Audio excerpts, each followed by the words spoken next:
So this morning I just continue from where Professor Ibinu stopped. And like yesterday, I deliberately don't have any slides and there is very little preparation. The reason for this is that I want it to be like just random, so that it comes straight from my head and my heart when necessary. Okay, so I'll start with this. So there is basically, I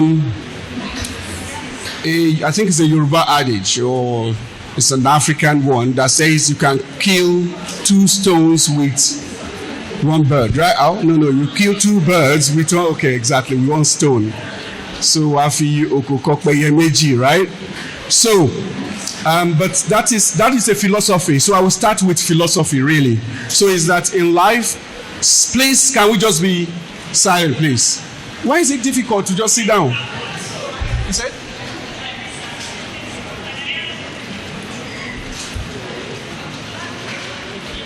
No, all right. It should be very simple.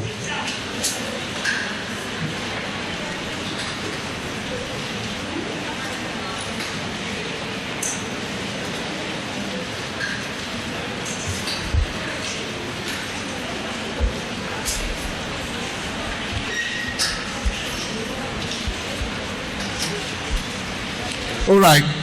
Can we just please, if you are speaking, then you are not paying attention. So can we only speak if you have to speak? Okay, let's have one meeting. I'll try to keep it short. But please, let's not speak. Everyone, can we pay attention, everybody? Because actually it's very rude if somebody is speaking in front of you and you are speaking, because it distracts the person. So please pay attention and let's be seated.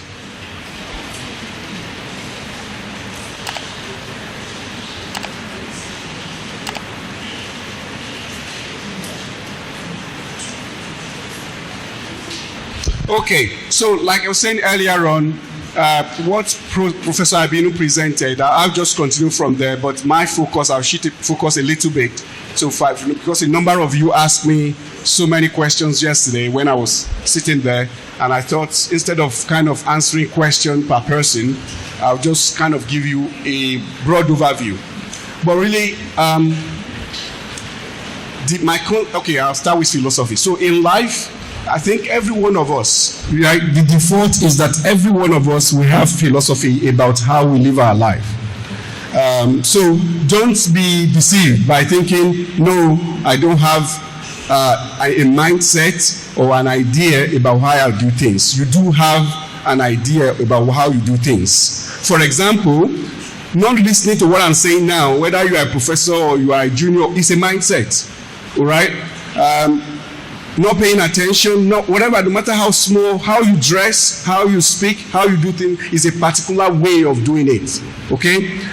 So what I choose as a person, and I want to kind of commit to anyone that want to buy it, you don't have to, is really that you are deliberate about what your philosophy about any particular thing is. So for example, in your, say, language or culture or wherever, if people make a particular statement, you can actually think about that statement. Think about it deeply. All right, that's how you innovate. Like what Professor Ibinu was saying earlier on, that's how you innovate. Think about everything and then make up your mind about the one that you want to actually carry forward, or you modify it in a different way. There are so many Yoruba, we call proverb. Personally, I don't quote them anymore, because I just believe, this one is a joke, but I'll give you a joke. A friend of mine will say, "Katibi pelebe moleje," right? Then you say, well, if I start eating ole, you know what ole is? Moi moi, the one with leaf around it. So if you start eating the moi moi from the tiny bit, if people come around and they come to the middle and eat it, then you don't have anything to eat or something like that. So that's not a joke, but that's a philosophy, okay? So you have a philosophy. I have a friend, actually, his philosophy about life is that he whenever he has money, right? So whenever he has money, he needs to finish what he has, because that's when he believes God will bring another one. All right, that's his own philosophy. All right, you may not believe that, but that's his own philosophy. All right, so 1 stone to kill 2 birds. is an adage, but it's actually a way of life. I think, well, I will try when I have two opportunities, I kind of strategize in a way that I can get the two opportunities using one effort. That's what that means, okay? Now, for me personally, I joke, but that's my philosophy is that, well, why do I need to kill a bird? You know, a bird is created by God. I don't want to kill a bird for no reason. So what I want to do is that I want to use one stone, okay? I'll make the stone very beautiful, and I put some wheat and corn on the stone, all right? Make it very attractive with some sound so that not just two birds, but actually multiple birds can come around, fly, and enjoy themselves on my stone. So that's a different thing altogether. But we are using one stone. We are also talking about birds at the same time. It's just that I flip it around. Instead of me using that stone to kill, actually I'm using the stone now to be a place where birds could come around. They are singing, they are dancing, and I'm just there thinking, oh wow, what a marvelous God that created this, and they are singing to me or something like that. Does that make sense? So you can apply that in your research. Actually, it's not that you can apply it, that's the way it is. It is how you then capitalize on that. And what do I mean? So every lecturer, students, researchers, what you do is you have to explain what you are doing. So you may think because you are a student, you are not a teacher, you are not a lecturer, but you are actually a lecturer. You are a lecturer because you have to explain what you are doing, either in writing or verbally. You have to defend your final year project. What you are doing during that defense, is actually lecturing. Does that make sense? So as an academic, you write your lesson notes, and then you develop your courses. You have notes or journal or whatever you call it for your students. So what you are doing in the process of doing that, is like writing a journal article. It's like writing a conference paper. Does that make sense? So when you have to tell your head of department that, this student, I had 50 students in my class last year, but now we have about 60, and in biochemistry, for example, the reagent or chemical that we used last year, we need more chemicals, all right, and so on. So instead of the 500 naira or 5,000 naira that you allocated to my department, I need 6,000 naira this year. What you have just done is what? Business case, and you've just written a proposal. It might be in your head, it might be verbally, but you've just designed a proposal. It's a proposal design. So what I like personally as a person is to bring whatever complicated, how complicated something is, I bring it to that simplified way, and then you can build it up. So don't go up building when you don't have a foundation. The basic thing is that everything that you are doing or we are talking about, you can actually, many of you are already doing it anyway. Does that make sense? If you're doing your project as a final year project, and maybe I'm an engineer, so engineering is a good example. So for those doing biochemistry or anything, you will need to go to the lab, and you need to buy materials and so on. You don't just go to the market and say, give me that pipette, give me that chemical. You write it down somewhere, you put costs to it, and you start writing. What you are doing is actually a proposal in itself. You are right, you are conducting research, you are writing a proposal. So see how all these things, they fit together. They all fit together one way or the other. They are like that stone, which is you and what you want to do, all right? You can create an enabling environment where all of them, the birds, they can all come and sit and have fun. Does that make sense? So that's the first thing. I just wanted to see that there's really no difference between you maybe doing a project, because by the time you do it, you have to communicate it and present it. That's teaching, all right? So in developing and writing it up as a report, your final year project, you are telling a story, which is what you do in writing a journal, all right? In the point of justifying your cost and trying to tell us why your report is novel, that's proposal writing, all right? It's just that you need to put a bit of spin to that. So everything kind of linked together one way or the other. So I want to just start. So mine will be concentrating more about writing reports or final year projects, or which, when I'm talking about it, I don't want you as lecturer or academic to switch off, because it's easy to say it's them, they have problem with final year project. But actually, it is the same story they tell in their final year project that you need to tell in your articles when you to write a journal. It's that same story that you need to write in your proposal in order to win the 60 million, the 100 million that Prof have been talking about. It's the same formula all the time. Okay, so what I want to share with you now is that formula. Yeah, so before I like story, I like real life story, because for me, I like it to be an anchor to make you remember. So let me share with you a story between my wife and myself. So we met when we were during NYC, Abuja. So then anyway, we found out we studied the same. I did electrical engineering, ABU. She did computer science, IFE. So we were put in the same CD, community development, and so that's how we met. And the rest is history.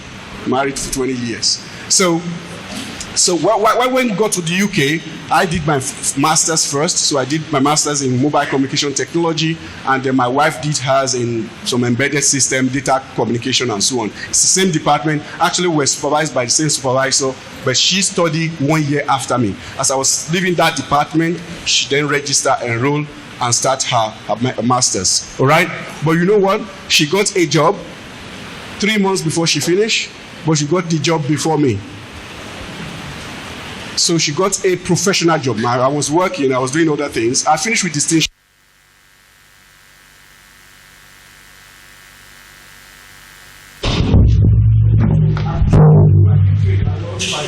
A bad student or something. Yeah. So she finished with a distinction too, all right, but I finished with a distinction. But how come she got a job before me, all right, which means for 1 year I was still trying to, okay, what's the next thing? Should I do PhD? Should I get a job? And I was applying like, my God, 50 jobs a day. I'm not joking. I'll go online and all I was getting was, I'm afraid. I'm afraid. When you go say I'm afraid, forget it. That means it's more than I'm sorry. That's my joke, really. It just means the same thing, like, so I'm not giving you, and don't even try, right? I'm afraid. So 1 year after she got a job, they kind of released her from the course because she was writing her final year project. They released her to go and start the job, and she was writing up her report, and the rest is story, okay? No, why am I sharing this with you? I think if you ask me, so why? Okay, she's smarter, all right, fine, fair enough, maybe. She's slightly smarter than me, that's okay. But I don't think that's the key reason. I think it has to do with she's smarter than me, that's one. Second might be that, okay, because I already went through, I am afraid. There are so many I'm afraid, I knew the road, I knew the problem. I was able to share some of those challenges with her. But that is not the best of the story, because how come me, I didn't get the job then, all right? So you can say that helped, but that's not, but for me, the one I'm very sure about, of course, thank to God too, we give glory to God. But the one that I'm very sure about that I can quantify is her final year project. So she did her final year project. So I went for an interview in a company, and a training, actually. I paid a lot of money to go for training. And this company, when I finished the training, they were going to hire me. But they realized, at the time I didn't have resident permit or something, and they didn't have permission to give resident permit, but they were going to hire me. So when I left that training, something in my head just triggered that actually this topic is very good. This is what it is. It's an application that Nokia phone was based on. Nokia is no longer popular, but about 19 years ago, Nokia was the best. It was like the best. So they called something Symbian. That was the software that, like the Android of today, was called Symbian then, all right? So I went for this Symbian training because everybody was looking for Symbian expert. So when I got home, I just told my wife, I said, look, there's this thing called Symbian. Go and buy a book. Look, anyway, she did that. And I then talked to my supervisor about it. All right, then I asked my wife to speak to my supervisor. So they created a topic around it. And about 6 of them did a project on Symbian. All of them got jobs like that, all right? Because it was something very applicable. 2, they did their final year project on it, and they did it like in a group. There were 6 of them. They will meet with their supervisor maybe twice a week. Each person will be talking about different problems they are having. They form a group and so on. They have slightly different topic, but they're all working on that software. All right, but because they came up with something unique, they all got great jobs. Does that make sense? Does that sound like a good story that you want to? So just to encourage you, those of you in final year project, doing your final, it's very important, all right, that you pay attention to it, that you really pick something that is useful, because what happens is that you are looking for a job, usually people ask you, okay, what did you do in your final year project? And the effort you put into your final year project, the innovation in it, your contribution to it, will help you to tell a good story that can get you good jobs. The same thing, if you want to do your master's of PhD student, PhD, supervisor will always ask you. If actually I don't ask, I just ask you to send me your final year project. Okay? If I want to get you for PhD, the first thing before any communication is send me your MSc, because that will I just skim through it, 10 minutes, I will know if you can do research or not. All right? Can you write? Do you know how to conduct research? Are you resilient? Before I invite you for interview. So that's very important. I think I found that. So, and I shared this with my student all the time, my final year student, and I hope that's been a blessing to them. But I want to tell you that in all that we do as academics and people in the industry as well, what we do really is to tell a story. So each time, what you are doing is telling stories. What I'm doing right now is telling a story. It's actually how you weave them together, the content of your story, how you bring this one to that one and to that one and make sense of it. That's what makes one story go viral, and there's another story that you just have 2 clicks, two likes, and in fact you can have 2 dislikes. All right? Nobody cares about it. Why? Because even though it's a story, it's not relevant. People don't just buy it. People don't like it. Does that make sense? Okay? So how could people buy your story? I want to share with you, this is something they share in Harvard, they share all over the world. It's a formula that works. Actually, when I was doing research about this, I learned this about 11 years ago. When I was doing research about it, I found that this has been forever. You find it in the holy books and so on. They use it. They may not call it the same name, right? But actually, that's what they do. That's the principle. So the principle is called Pathos, Ethos, Pathos, Logos. Ethos, Pathos, Logos, EPL. Ethos, Pathos, Logos. So it's like Greek word.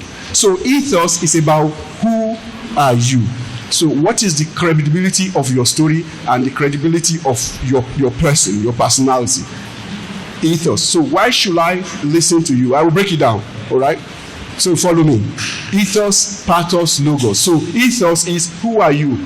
What's your credibility and why should I listen to you? The second point is pathos, which is, okay, it's a bit of an emotion. Do we have emotional connection? What you are saying, how relevant it is to me. And logos is that, well, what you have just said now, I feel like connected to your story, but to be quite honest, anybody could say the same thing. Why should I believe you? So logos is you, that's where the word logic comes from. It's you using logic, data, statistics to now back up what you are saying. So let me give you an example. And like I said, this formula works all the time. It works on you all the time. You make your decisions most times based on this. So let me give you an example. When you watch a movie, all right, so Nigerian movie, Nollywood or Hollywood, whatever it is, right? And they said, this is the director of this movie, or this is the main character or something, Will Smith. So they will tell you Will Smith, right? And there's the academic winner, 7 times whatever winner, and the director is this. Why do you think they are telling you?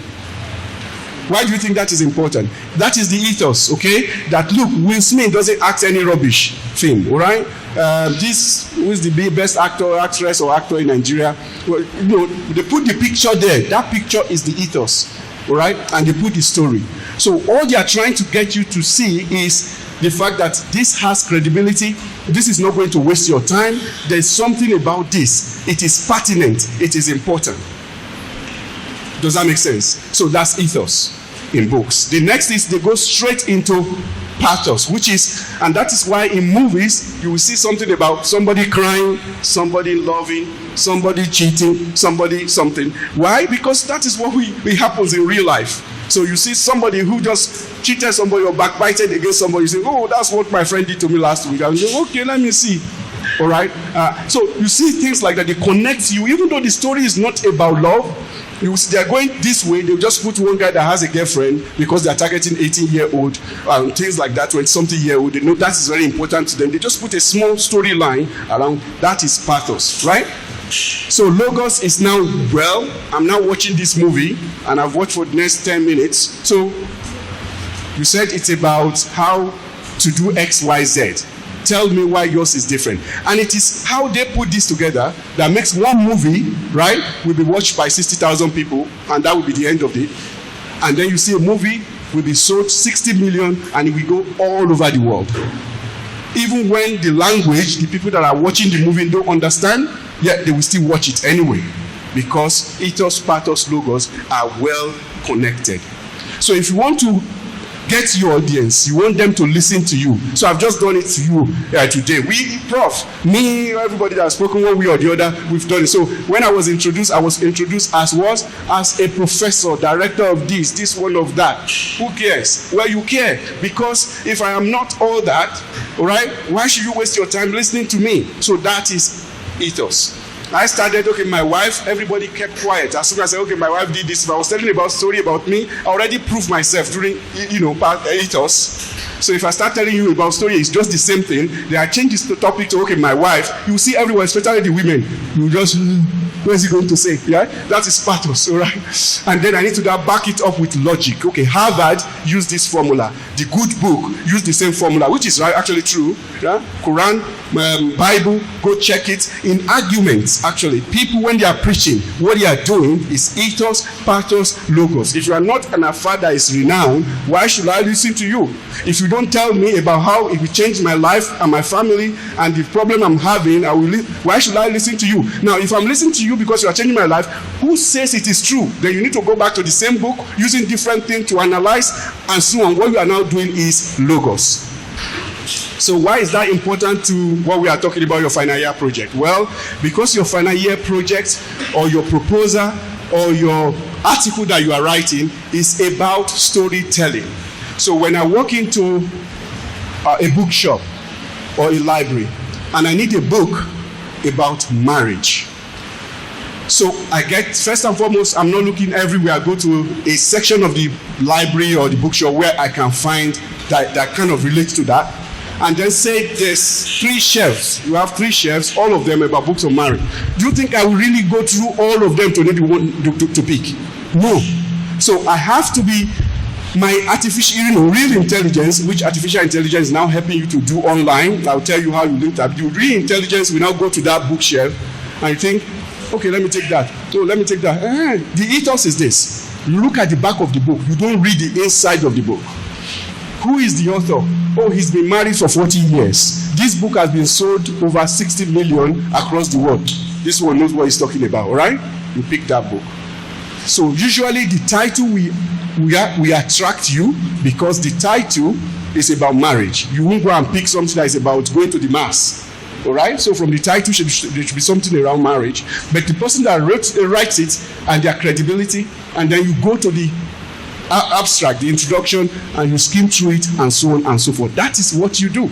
Do you do that? Do we do that, all of us? That's what we do. You do it for movies, you do it for books, you do it for everything. So, but actually that's what people do when they read your report. That's what they do when they read your final year project. So you better be aware, because you are doing it to others, they are doing it to you too. So why not be deliberate about how you know that it's actually what defines how you communicate? Am I making sense to somebody? Good. So telling a story, therefore, so I will stop using the word final year project or proposal, or because it's the same thing. You are telling a story. So when I say telling a story, you're just pick how it applies to you. Okay? So telling a story, therefore, is about ethos, pathos, logos. Do we all agree with that, right? Good. So telling a story also is about this. So it's about me telling you what I'm going to tell you. Then I tell you what I've already told you. So again, every movie, every whatever is this. So movie, I go and there's a thriller. No, before the thriller, there's something that he writes that will say, oh, Ajadi met Shalewa, and then there was this interwoven something, and what happened after was just unbelievable, right? That's what they write. And then there's a thriller of 1 minute, even though the entire movie is 2 hours. So what do you think they are trying to do? They are trying to tell you what they are going to tell you. Then the real movie tells you, but actually towards the end of the movie, there's something that actually links everything together. That's what makes a very, very good movie. So in telling a story about research, that is exactly what you are doing. The title of your research is telling your audience what you are going to tell them. Then you go to the abstract and you expand it a little bit about what you already told them in the title. The title already said it. Abstract is just saying it a little bit more. Then you go to the introduction and you say, in fact, the abstract was just small. There's more I can tell you. Then you expand on that. Then you now go to the main body and you then tell them the full gist. Then you go to the conclusion and you tell them exactly what you've been telling them all this while. That is storytelling. If you don't do that in storytelling, you are not doing well. So in a good presentation, which is storytelling, in a good movie, in writing a report, in whatever you have, you tell them what you are going to tell them. You actually tell them, and then you tell them what you have already told them. That is report writing. Does that make sense? Am I speaking to somebody? Okay. So let's go a bit more into detail now. So now what we want to talk about is the art of making it happen. Okay, so for many of people, you kind of want to separate science from art. There's no difference between them. Okay, so science is about knowing things and so on. When it comes to presenting what you actually know, what you are doing is art. Okay, so it's the same. That's why they call grant writing grant craft or something like that. It's crafting, really. You know what crafting is? You are using chisel to remove something here and there. Is that a science or art? Anybody? Is there art or science? Are you sure? No, it's actually both. Because if you use an AI to chip those things out, you have machines that is making it happen and so on. That's science and engineering and technology. But the actual creativity itself, you can say, is an art. You understand? So they are all together. So let's go into the art of making this happen now. I'm going to be a bit detailed. So if you want to write a report, and it doesn't matter, by the way, the formula I'm just giving you now, right? It doesn't matter whether I ask you to come. So when I meet people, so Prof says something about professors, you introduce yourself to them. You say, I am professor of this, and they go on about complexity. Actually, I don't introduce myself like that. I don't introduce myself as a professor or something. I introduce it about the solution that I provide. Okay, because that person will never forget. So the question is, are you providing solution? Because if you are not providing solution, and by the way, it doesn't matter about the solution that you provide as well. It is the uniqueness, USP, the uniqueness of the solution that you provide. So I will say to all of you, either you are a student, first year student, or final year student, or you are a professor in this room, why not find time today, over this week, reflect on exactly what do you contribute to. Yeah, write it in a simple sentence so that next time you meet somebody and say, hello, how are you? My name is John this, my name is Ahmad this, or something like that, and you want to introduce yourself, you can say, my name is XYZ. Say, what do you do? Actually, so that's very interesting, but I work in the university, and our aim is actually to train future generation expert in biotechnology. So he or she will ask you whether you are a professor or whatever later. You understand? But it's different from I'm a lecturer in the university. That's buy one, get one free. Anybody can say that. Okay, but what is it that is unique about how you... So it's not that I'm a lecturer about technology or I'm a senior lecturer in mass comm at Summit University or something like that. You can say it in a different way, okay? That actually is unique. Maybe you link it to the vision of the universities, which is, I'm actually an academic in this university, and our aim is a total being. A total being in the sense that we look at after your faith, you look after your academic, we look after your future. For example, there's no course in most of the university, they don't talk about marriage, they don't talk about, it's not part of the curriculum. Here, we are deliberate about how we look at that, where we think, well, look, when we finish all this about technology, anyway, you're going to get married, you're going to live a good life. So we put that in our curriculum. Covenant did that. They said all they want is entrepreneurship, whatever. And so that is unique to them. That for us, it's not just about you graduate as a computer science, but you graduate as a computer science, you start your own business, and you attract multi-million. That is unique, okay? That's their ethos. That's unique. Introduce yourself as that. So if you want to start a project or something like that, first is... This is the basic principle. I've told you about the title. So you have abstract, you have introduction, you have the body. So within the body, what you have is, depending on what you want to do, You need to talk about introduction. There's methodology. I will come into them in detail later. And then you acquire data depending on what you want to do as well. Then you discuss, you get your results, analyze your results, and you discuss them, talking about why they are important and so on and so forth. So that's what you do. But before you go into all this, the first thing is, just like you have in a movie. Again, I am relating this to, it's the same formula all the time. You have a movie and books and so on. Is that, what is the problem that you want to solve? Because if you are not solving any problem, it is a waste of space. It is actually useless. So you have to be solving something. So that project you want to do, what problem do you want to solve? What is that societal challenge? So you have a movie and you are writing your script. When somebody watch it after 1.5 hours and they walk out of the door, what do you want them to reflect on? What do you want to change in their mindset? Or maybe you don't want to change it, you don't want to make them to reflect on, oh, this is how you treat people. And actually, as you treat people, this is the consequence of it, not on them, but actually on you as well. It might be just all that you want to say. So that is very important. So number one. The next thing is, when you know exactly the problem you want to solve, don't go into the solution, because now you know the problem. The next thing is, by the way, is this pertinent? Meaning, is this important? So who cares about XYZ that I want to do? So you need to make sure it is pertinent. And the next thing is, it is ambitious. You know, ambitious means it's something that is actually worth doing and is big enough, but don't be over ambitious as well, you know, because then it's not realistic. So there's a difference between ambition, oh, I want to do this, and then somebody can look at it and say, you are not doing PhD. This is undergraduate, okay? Why do you want to do it? It's too big. But if you're doing something as well and say, well, you did this in your 100 level, why are you in 400 level and your final year project is about the same thing, okay? So you have to be ambitious and so on. First, identify the problem. Make sure it solves something in the society. Two, make sure it is pertinent, it is relevant, it is important. It is important is actually different from relevant. Something could be important, but maybe it's no longer relevant. Okay, maybe there's something that has actually solved that problem. Does that make sense? So there are things that are very, you think, oh, they are good, but there's solution to it, okay? So you kind of understand that. So this, now that you know it is important, you know that it's pertinent, is ambitious, and realistic.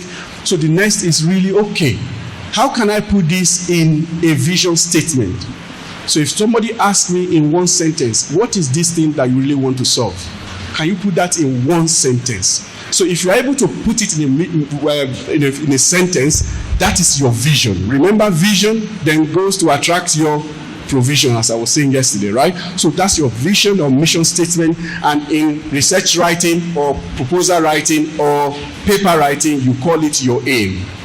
So it's one statement that says this problem you want to solve, all right, in one sentence. That is the aim of your project.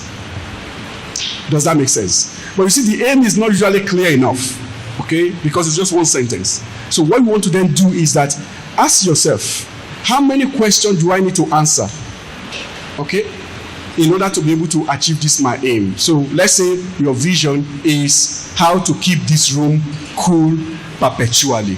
So it's different from how to keep this room cool. There are two different things. So if I say, oh, how to get this room to be almost to be cool or something like that, it's different from when I say forever or perpetually. So I make sure that the aim is clear. It's not too long, but it's very clear and it captures everything. But that perpetually alone changes the whole thing, because that means it has to be 24 hours, 7 days, and so on. Then I then need to begin to ask questions. Okay, my first question could be, okay, how are people currently doing it? Do I want to know how people do this right now? All right? So you ask the question. And then the next could be, okay, I analyze the consequences of, or the impact, because I want to know how important it is if this room is very hot. How does it affect you in the lecture room? I may want to quantify that. So I could say, okay, what is the impact of a hot lecture room, right, on your studies or something like that, or your performance? So I may ask about 3, 4 questions, 5 or 6 questions like that. When you finish asking those 5 questions, the next thing you have to ask yourself is this: when I finish answering all these questions, will they give me my vision? because you might finish all your questions, you have answers to them, and there's one leg that is still missing, okay? Or maybe you have asked 2 questions that are actually just 1 question. Merge them, and then come up to 3 or 4 questions. In research, they call it research question. Does that make sense? That is your research question. But actually, some people call it objective. So you can use, it's the same. So you can either ask yourself a question to say, okay, how are people, doing, making rooms, lecture room very cool forever? So how have they been doing it, and so on and so on. Or you can write in it, that's research question. Or you can say to investigate the current, the literature of the current state of art of cooling in a big space or something like that. That's an objective. Okay, so once you have an objective and your objectives are very clear, they are clear enough to achieve your aim, they are linked to your aim, and you now have KPI. Prof talks about KPI, key performance indicator. So if I say keeping a room cool is very what? Generic. There's nothing like cool. So I could say, well, to keep it at least 6 degrees or something. So I put a metric on it. When I say perpetual, again, it's not realistic because people don't use it perpetually. Okay, and so I could say, well, for a period during 1 hour before the first lecture and at least 2 hours after the last lecture, or something like that. So you have metrics with which you can measure your performance, because when you finish this project, if anybody wants to test whether it works or not, they can go there and say, does it work for 18 hours a day? Is it as cool as 6 degrees? Is this is measurable? Okay, you make it measurable. I'll repeat myself. Aim is the big vision, and then you need objectives or research questions that help you to achieve your aim. Then the next thing you want to do is to now ask yourself, okay, now that I want to ask this question, what methodology do I need? Okay, so that's where methodology comes from. Meaning, how will I go about asking this question? So let's say, who is the mass com here? If you of you ask me this question, is mass com. Okay, so let's say your research is about the role of social media in the 2019 presidential election. Okay, what's the role of social media? Or you want to go even a bit detail and say, okay, the role of artificial intelligence in presidential election 2019. So you are very specific now. So the question, so you've done that, all right? So your aim, you can draft it.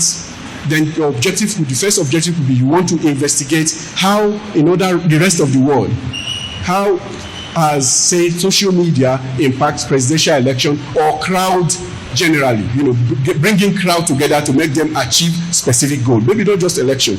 So you can do that. That could be your first research question. But when you get to methodology, you are now asking yourself, okay, how, if I don't want to carry out data, acquire data, where will I do it? Is it on Facebook? Is there a database somewhere where I can go? Is there an algorithm that Shegun yesterday was presenting his report? You will see he analyzed the number of people doing artificial intelligence in Nigeria. The number of people in America, he compares them. So that's, you understand, he has a result. Where did he get that data from? He got it from somewhere, okay? So that's his methodology, is to say, what would be my approach in getting this data? So it might be, well, he used Scopus, okay? He actually used 2 or 3 different platforms. But this platform, you need to then ask yourself, are they appropriate? Who have used them before?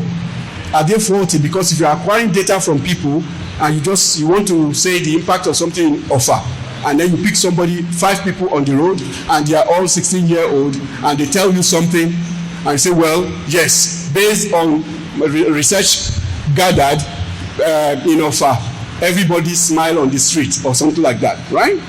But you just ask 16-year-old, they are all female, and they are all on one part of offer, all right?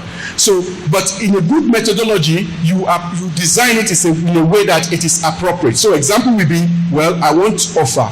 What is the demography of offer? Maybe there's the rich, there's the poor, maybe it's based on religion, maybe it's based on age, maybe it's based on male, female, and so on. And you try to cover all of them, and you cover them with enough number You understand that it's representative. And when you say, okay, each of the metric, I will use 100 people, you need to also find why is 100 the best number? Why not 50? Because if 50 can do it, if you do 100, you are wasting your resources. You have limited resources. But if 100 cannot do it, you better go to 200. Otherwise, your whole report will be useless. That is how to conduct good research. So that's your methodology. So you acquire data, all right, and then you analyze your data. Usually you plot a graph for those in sciences, but even in arts you plot graphs as well. So you have qualitative data and quantitative data, and the difference is basically like in the quantitative data, the qualitative data, you have numbers. Just 10 people, that's 10. How many people are sitting there? 10 of them, just 10 number. But if I begin to ask what is their occupation, all right, so accounting, or he's an accountant, he's a lecturer, that's a bit, it's no numbers, okay? So you need to look at which data are you collecting, what type of data is it, and how do you present them. Now, when you have your data, you can begin to analyze. In your analysis, you begin to, okay, well, actually, in offer, generally, based on statistics, over 90% of these people act in this way. However, majority, over maybe X number of people, are people of this age. In terms of gender, that's now your story. Now, remember, your research is about division. You are now using these graphs and the data for your logos, for the logic to back up your claims.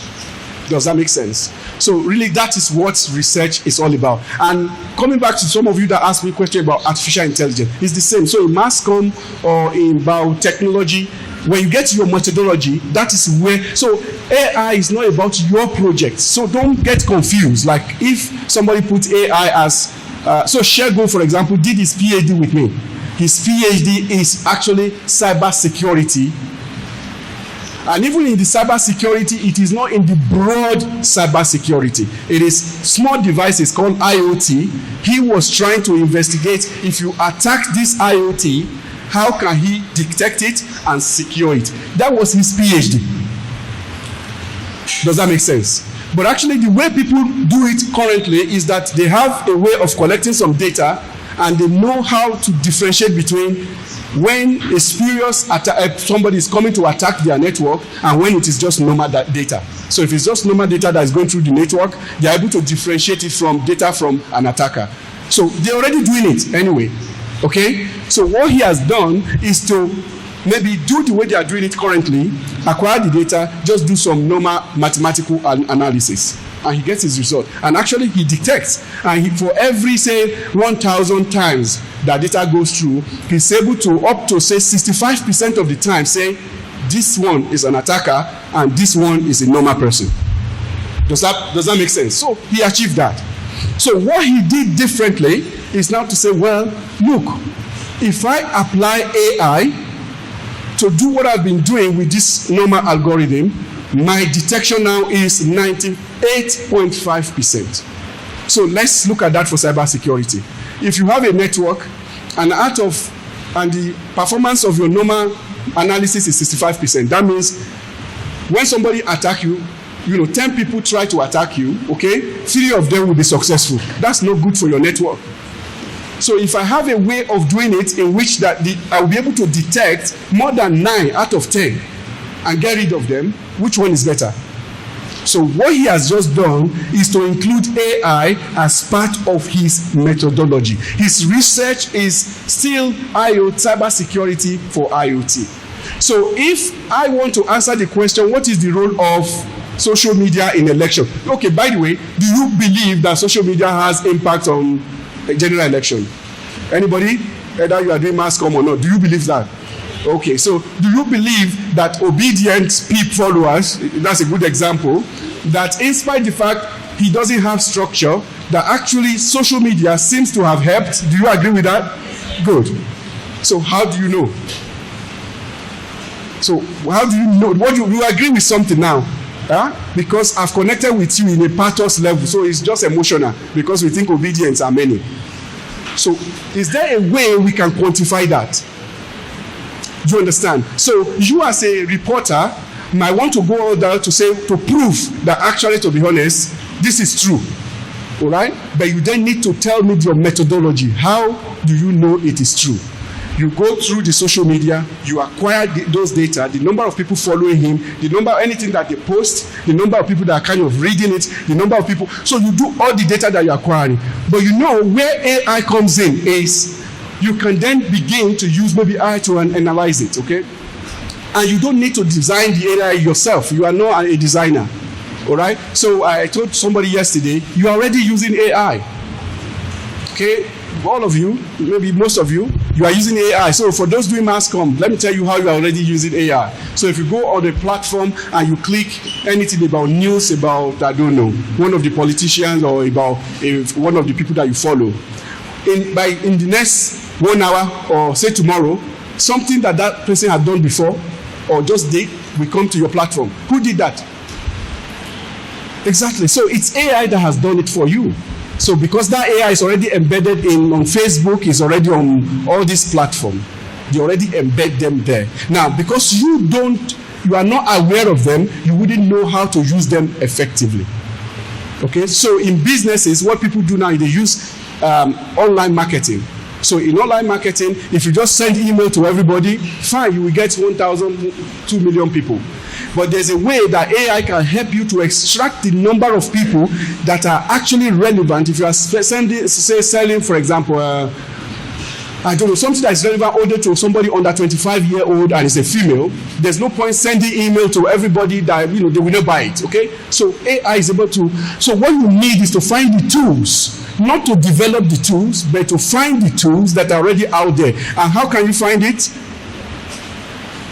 Okay, so how can you find it, those tools? You find them by doing your literature review. So as part of your literature review in designing your literature review, that's when you look for tools that can help you to achieve your aim. And that applies to all of you doing your final year project. Okay, I think question and answer. Okay,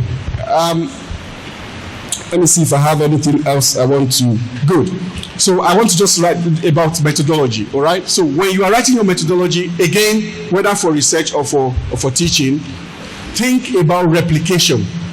So when you write your methodology, you need to write it in a way that if someone else reads it, they can actually replicate exactly what you are doing. If it is not clear enough, if I need to call you or send an email to you for you to explain to me how you conducted your research and how you got your results, then your methodology is wrong. Okay, so one of the principles of research writing is that your method should be replicable. So if you say to me, I'm going to use this tool to acquire data, for example, I'm going to get a form. In that form, I'm going to ask X, Y, Z questions. So you have to make sure the questions are complete and they are relevant, okay? Then I will go with somebody with a camera and a microphone, and then I will ask people questions. What you are doing, you are collecting data. So you are conducting a survey, you are collecting data. So, and then I will record it in X, Y, Z way, all right? And then I will then transcribe it. When I finish recording, then somebody will listen to it and listen to all of them. And based on the listening to all these messages, I will then write and say, well, generally, all the people that spoke, especially the younger ones, they said this, all right? And I will write. So it might actually be that you have a software, an AI software, that will listen to all of them for you. I have a friend that is doing that now, okay? Or if it's picture of things that you've taken, there will be a software that will scan through the picture and help you to extract all that you want from the picture, not you doing it one after the other. That's where AI comes in. But all this method I've just described, writing your forms, conducting the interview, the questions and all this, you should write it and make it so clear that if I want to conduct the exact research, I shouldn't need to call you and ask you for any question. I should just read your report and conduct the same thing and get exact result that you have. Does that make sense? And then we'll leave for questions now. Thank you. Thank you. الصلاة والسلام